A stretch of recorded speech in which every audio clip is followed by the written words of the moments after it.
જે લઈને જ જવાતું. દીકરાના પ્રેમનું વજન, વહુના પ્રેમનું વજન, પૌત્રના પૌત્રીને, પૈસાને, ફિક્સને, ક્યાંય જગ્યા નથી રહેતી પ્રભુના પ્રેમને ઉચકવાની. પ્રભુ કે થોડીક જગ્યા તો રાખ.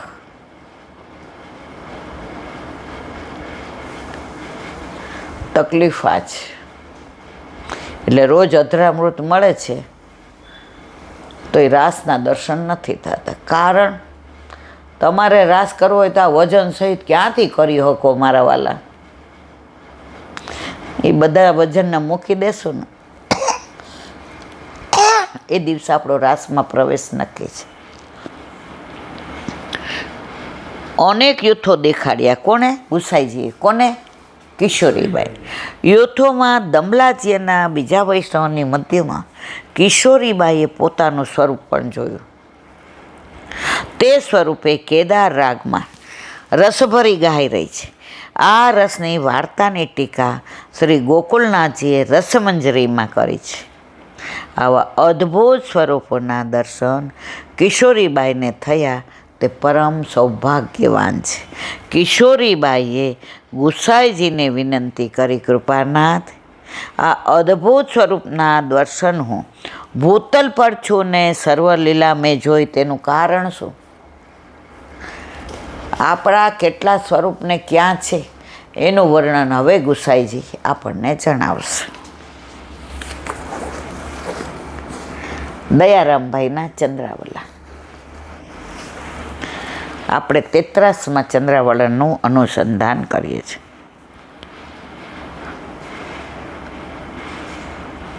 પ્રભુને જોયા નથી તેમજ ઓળખ્યા નથી તે શું કરી શકશે? તો દ્રષ્ટાંત આપે છે, જે માતા પોતાના બાળકની પ્રત્યે સહજ પ્રેમ રાખી દિવસ ને રાત તેના સુખ માટે સર્વ કાંઈ કરે છે. મોટો થયા પછી તે શું કરશે કાંઈ ખબર નથી, તેમ અત્યારે તે સર્વ કાંઈ આપતો. બાળકને પ્રેમ કરીએ નિસ્વાર્થ છે ને. દુનિયામાં એક માં જેવી છે, જ્યારથી ખબર પડે કે હું પ્રેગ્નન્ટ છું ત્યારથી એના બાળકને પ્રેમ કરે. ડૉક્ટર કે ખાટું નહીં ખાવાનું, ગમે એટલું કે ના. ડૉક્ટર કે ચત્તું સૂવાનું, એ ઊંઘમાંય પડખું નહીં ફરે. મારા બાળકને તકલીફ જોયું નથી. દીકરો છે કે દીકરી જ ખબર નથી, કાળું છે કે રૂપાળું જ ખબર નથી, વાળ છે કે ટાલીઓ જ ખબર નથી, જાડું છે કે કોઈ વાતની ખબર નથી. છતાંય માને કેટલો પ્રેમ કરે છે. ડૉક્ટર કે દૂધ પીવાનું, જિંદગીમાં ન ભાવતું હોય પી જાય. શું કામ? ડૉક્ટર કે તમારે આટલું કસરત બેઠા બેઠા કરવાની, તમારા બાળકને તંદુરસ્ત રાખવું હોય તો ટાઈમ કાઢીને કરે છે ને. જેને જોયું નથી એને પણ માં આટલો પ્રેમ કરે છે. તો ઘણાય દલીલ કરે કે ભગવાનને જોયા નથી તો પ્રેમ કેમ કરવો? આ માં કરે છે કે નથી કરતી? મારા વાલા, લૌકિક માં કરે છે. આપણે તો સ્વરૂપમાંય દર્શન કર્યા. ઠાકોરજી છે, ગોવર્ધનનાથજીના છબીમાંય દર્શન કર્યા કે છે.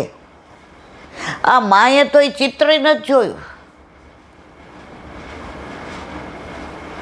એ ધાતુના છે કે ચિત્રજી છે એ નથી ખબર, તો એ કેવો પ્રેમ કરે છે. જોયા વિના મહેસૂસ કરે છે કે છે. તો આપણા ઘરે આપણા માથે બિરાજતા આપણા ઠાકોરજીને આપણે મહેસૂસ કરીએ કે છે, તો પછી તત્સુખની ભાવના આવ્યા વિના રહેશે નહીં. પરંતુ માતા તો સહેજ સ્નેહભાવથી બાળકનું સર્વ રીતે સુખ વિચારે છે. આવો સહજ ભાઈ પ્રભુમાં રાખવો. આવ્યું? સેવા કરતાં, સ્મરણ કરતાં કે ચિંતન કરતાં પ્રભુ ક્યારે રીઝશે તે કોઈ જાણતું નથી. પ્રભુ શું આપશે, રીઝશે કે નહીં, આમાંનો કોઈ પણ ભાવનો વિચાર ન કરતા કેવળ સ્નેહ રાખીને સેવા કરે તેને સહજ ભાવ કહે છે. આવા સહજ ભાવથી પ્રીતિપૂર્વક સેવા કરે તે જ સાચું આત્મનિવેદન. આપણને સહજ ભાવ પ્રભુમાં નથી આવતો. આપણાથી ક્રિયા થઈ જાય છે અને કાડંબર થઈ જાય. સુરતમાં એક જે વચનામૃત કરતા હતા કે વિરહ થાય ને તો ગદગદ ગીરા થઈ જાય અને આંખોમાં આંસુ આવી જાય તો ઠાકોરજી મળે. વચનામૃત પૂરા 5-7 મારા જેવા હતા. ગૌશાળામાં જઈને પૂછ પકડીને હો જે તો ગૌશાળામાં આવ્યા ગાયોની પૂજા કરવા જોયું. એ કે શું કરો છો? એ કે વિરહ કરીએ છીએ. અરે તમારી ભલી થાય, વિરહ આમ થાય નહીં, થઈ જાય. આપણા ઘરવાળા લગ્ન થયા હોય અને આપણને એમ કે વરસમાં તારો વારો આવી જશે. હવે અમેરિકાથી રોજ ફોન કરે, વાત કરતાં કરતાં આપણે ગળગળા થઈ જાય, રોવાઈ જાય. તો એમાં આપણે કાંઈ આમ ચાવીની જેમ રમકડાની જેમ રોવાયું ના. ફોન આવ્યો ત્યાં તો આપણે આમ હવે ક્યારે આવીશું, હજી કેટલા દિવસ રહ્યા, કાંઈ સમાચાર આવ્યા? આ વિરહ થઈ જાય. લૌકિકમાં બહુ થાય. દીકરો ગયો હોય તોય થાય ને, વરનોય થાય ને, દીકરીનોય થાય ને. ઠાકોરજીનું કેદી થયું? ક્યારે ગદગદ ગીરા થઈ, ક્યારે આંખમાં આંસુ આવ્યા? ના. જ્યારે એના માટે થશે ને ત્યારે સમજી જવાનું ઘઉં બેડો પાર. બોલો વલ્લભાથી.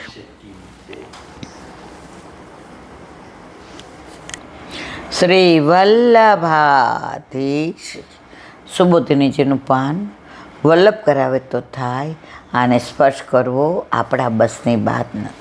નારદજી જે યુધિષ્ઠિરને ઉપદેશ આપે છે એનું અનુસંધાન આગળ. યુધિષ્ઠિર શંકા કરે છે, કથમ ત્વનાથા રક્ષક રહિતા, રક્ષક વિનાના તેનો નિર્વાહ કેમ થશે? કોની વાત કરે છે? ધૃતરાષ્ટ્ર, ગાંધારી અને વિદુરજી. વનમાં તો રક્ષણની અપેક્ષા છે, પણ કોઈ પદાર્થો ન મળવાથી તેઓ દીન ગરીબ થઈ ગયા છે. વનમાં આશ્રિતા, તેમણે વનનો આશ્રય લીધો છે, પણ વન તો જડ અને પુરુષાર્થહીન છે, એમની રક્ષા કરશે? નારદજી 45મા શ્લોકમાં શંકાનું નિવારણ કરે. તું ત્યાં એમનું રક્ષણ કરવા ઉપસ્થિત નથી. એનો શોક કરે છે, એમનું રક્ષણ કરનાર ત્યાં કોઈ નથી. એનો શોક કરે છે, એમાં પેલો વિકલ્પ ખોટો ઠરાવે છે. નારદજી કહે છે તું રક્ષણ કરનાર છે, એ વિચાર જ અયોગ્ય છે. બધાનું રક્ષણ કરવાવાળો એક જ છે. તોય તારું રક્ષણ નથી કરતો તો બીજાનું શું કરવાનું? તારું જે રક્ષણ કરે છે એનું કરવાના છે, તો તારો વિચાર જ અયોગ્ય છે. કારણ કે રાજા શબ્દનો અર્થ દેહ છે. એક રક્ષણ કરનાર હોવા છતાં જે બીજાના આધીન હોય તે કેવી રીતે રક્ષણ કરી શકે? આ દેહ તો કાળને આધીન છે, તે કાળની પ્રેરણા વિના રક્ષણ શી રીતે કરી શકે? કાળ તો નિમિત્ત માત્ર છે. એમ વિચારો તો પણ દેહ કર્મને આધીન છે, કારણ કે કાળની પ્રેરણાથી જ જે કર્મ કરેલું હોય તેનું ફળ તો ભોગવવું જ પડે. દરેકમાં આવે છે, જેવું કર્મ કરો એવું ફળ ભોગવવું પડે. આપણે બધે બાવળને થોર વાવ્યા હોય, પછી કહીએ કેરી કાં નથી આવતી? ભાઈ તે કામમાં જ કર્યું છે. ઓલાને કેરી લચાલચ આવે, એણે કેરી વાવી છે. આપણે બીજાની ઈર્ષા ને ખોટું બોલવું ને દંભ ને બીજાનું ખરાબ બોલવું ને પછી અંત સમયે ઠાકોરજી કે આવો હવે તમે, હવે તમારોય વારો.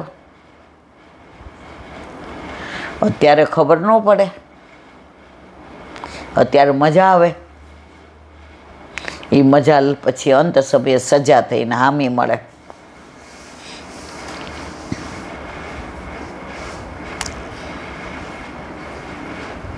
હા, એમ વિચારો તો દેહ પણ કર્મને આધીન છે, કારણ કે કાળની પ્રેરણાથી જે કર્મ કરેલું હોય તેનું ફળ તો ભોગવવું જ પડે. કર્મ પણ દેખીતી બાબતની અપેક્ષા રાખે, તેથી તે પણ નિમિત્ત છે. એમ કહીએ તો તેમાં પણ દેખીતી બાબતને કર્મ સિદ્ધ કરે છે, એટલે પહેલાં કહેલા દોષ એમાં પણ આવે છે.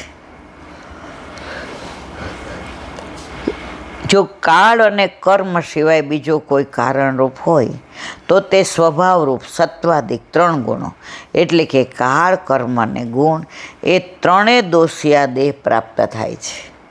અર્થાત આ દેહ ત્રિદોષી ઘેરાયેલો છે અને પંચ મહાભૂતોનો બનેલો છે. તેનું રક્ષણ કરનાર પણ પંચ મહાભૂતો છે. આમ પંચ મહાભૂતોનો બનેલો દેહ જેનું ભક્ષણ પણ પંચ મહાભૂતો કરે છે, તે બીજા પંચ મહાભૂતોના બનેલાનું રક્ષણ કેવી રીતે કરી શકે? દેહાધ્યાસ રહિતની રક્ષા દેહાધ્યાસવાળો નથી કરી શકતો. જે બળતો હોય બીજાને ઠારે, જે રોતો હોય બીજાને છાનો રાખે.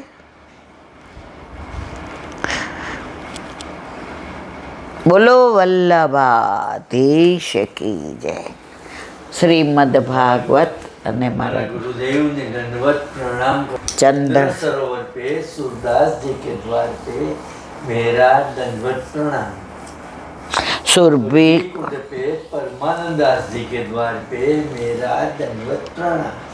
जमुनावता पे संकर्षण कुंड पे कुंभन दास जी के द्वार पे मेरा दंडवत प्रणाम. बिच्छू कुंड पे कृष्णदास जी के द्वार पे मेरा दंडवत प्रणाम. कदम खंडी पे गोविंद स्वामी के द्वार पे मेरा दंडवत प्रणाम. अप्सरा कुंड पे चित्त स्वामी के द्वार पे मेरा दंडवत प्रणाम. मानसी गंगा पे नंददास जी के द्वार पे मेरा दंडवत प्रणाम. रुद्र कुंड पे चित्रबुद्धास जी के द्वार पे मेरा दंडवत प्रणाम.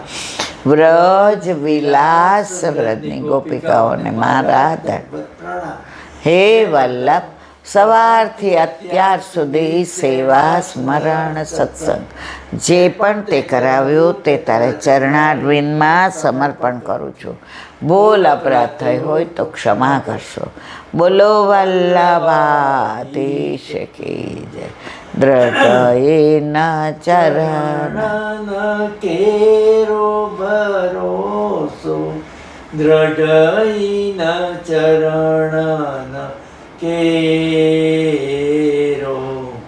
શ્રી વલ્લભનક ચંદ્ર ચટાબિન સબ જુગ માય અંધેરો ભરોસો દ્રઢઈના ચરણ કેરો.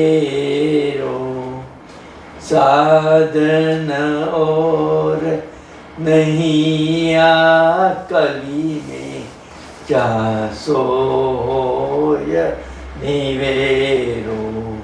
સુર કા કહે ત્રિવિધ આંધરો बिना मोल को चेरो भरोसो दृढ़ चरण दृढ़ चरण दृढ़ चरण કેરો. શ્રી વલ્લભ. આજનો આ સત્સંગ મારા વલ્લભના ચરણારવિંદમાં સમર્પણ કરું છું. ભૂલ અપરાધ થઈ હોય તો ક્ષમા કરશો. આ મારા વલ્લભની વાણી અને ભૂલ હોય મારી. બોલો વલ્લભાધીશ કી. બધાય વૈષ્ણવને જાજા કરીને જય શ્રી